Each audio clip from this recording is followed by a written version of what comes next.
प्रिय एवढं मी तर समजतो की जरांगे पाटील यांच्या असणाऱ्या भूमिकेला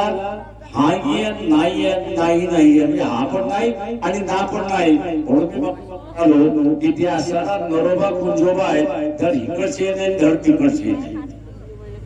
पण जरांगे पाटील असताना देवेंद्र फडणवीसला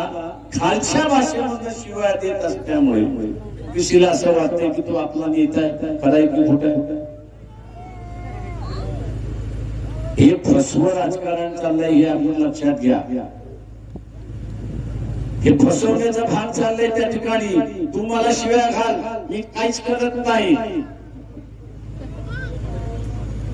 मी इतरांना फसवत बसतो अशी असणारी परिस्थिती आहे आणि म्हणून जरांगे पाटील आणि देवेंद्र फडणवीस यांचं भांडण नाही तर ही एक नौटंकी असं मी त्या ठिकाणी म्हणतो की यांनी याला शिव्या घालायचा आणि यांनी ओबीसीला येऊन सांगायचं बघा मला किती शिव्या घालतोय तो कुठल्या भाषेमध्ये काढतोय तो असताना कमरे खालची भाषा वापरतोय ते काही शोधतं का त्याला आणि सोबत नसेल तर आतमध्ये टाकून दे तू गृहमंत्री पण तो गृहमंत्री असताना तर आतमध्ये टाकणार नाही त्याला माहिती आहे की जोपर्यंत हा आपल्याला शिवाय देता येईल तोपर्यंत ओबीसीला आपल्याला फसवता येईल अशी असणारी